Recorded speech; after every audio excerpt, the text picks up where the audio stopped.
Good morning again. Well, Justin Bieber has sure packed a lot into his first 18 years. He sold 8 million albums, starred in his own 3D concert movie, been named Artist of the Year at the AMAs. He's just released a ladies' fragrance line and he's currently in the recording studio working on his next album.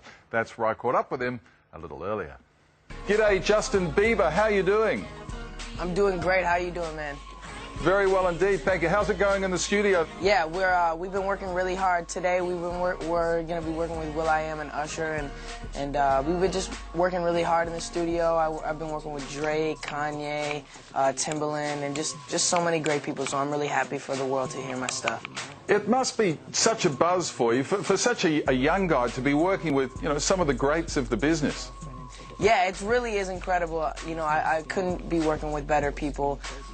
And just the album, we wanted to make it just a little bit more grown up and a bit more mature. So we worked with Mike Posner, who helped me write Boyfriend. So it's been really, really great. Well, Boyfriend is an absolute smash. I mean, congratulations. 500,000 sales in the first day or something. Amazing, huh? Yeah, man, we've been, the fans really love it, and people that didn't really like my music before, I've been hearing them say, I love the song, so that's really cool.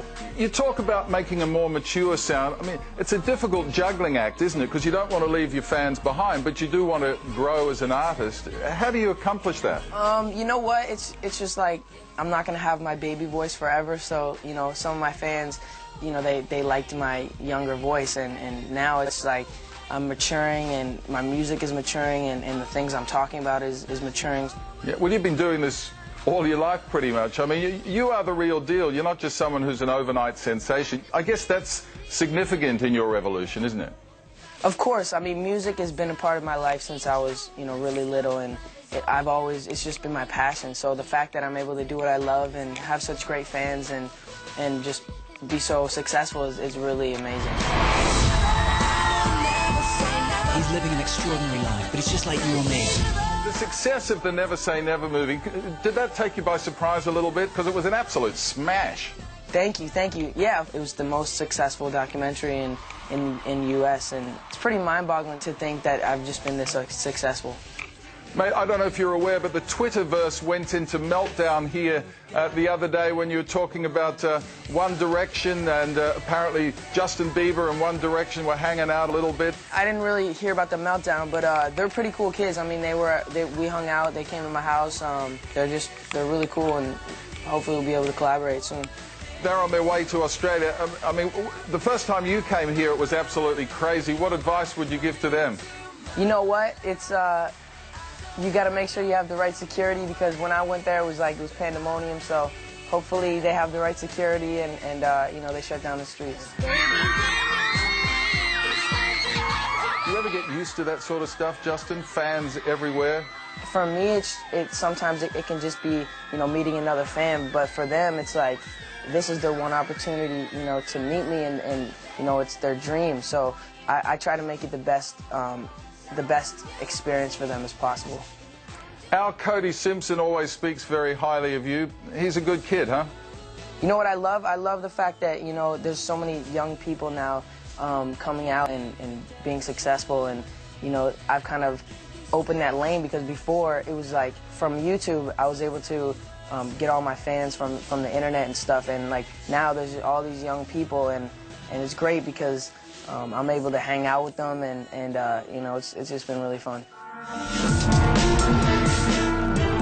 Hey, Justin, you've got this fragrance line at the moment, which is also going nuts. Surprise, surprise. Tell me about the decision to get into that. We decided to do a fragrance basically because I kind of wanted my fans to have a scent that I liked, and I thought that they would enjoy that, and so that's kind of why I did it. I did it for the fans, and I also did it because we're giving a lot of the proceeds to charity, so that was something else I wanted to do.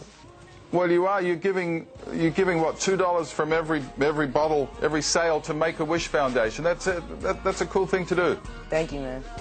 I guess it's obviously had the thumbs up from Selena. Yeah, she likes the smell, of course.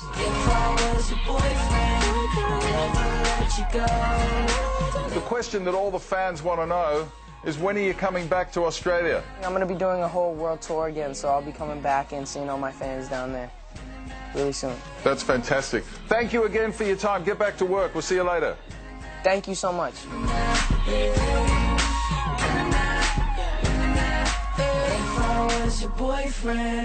Yeah, Justin's fragrance some days available now through my. Actually, I've got some. What do you think? It's really for girls, but. Is that it? No, that's actually Amy. Be careful with that hand. Yeah. And look, the current single boyfriend's in the top 20. He's a pretty good role model, I reckon, for young kids who want to follow their dream, give it a go. I think you know what it is like, Dickie? It's like back in the day in the 50s when Elvis came along and, like, dads just go, I don't know about that kid. I don't know about that kid. But all the girls are going, because the dads are very protective. Yeah. So. But he's getting on with it. 18. I couldn't tie my shoelaces when I was 18. He's, you know. Anyway, just a reminder, tomorrow, Zac Efron. New Zealand. That's true. And they were new. We had slip-ons anyway. Zac Efron will be here on this very couch. How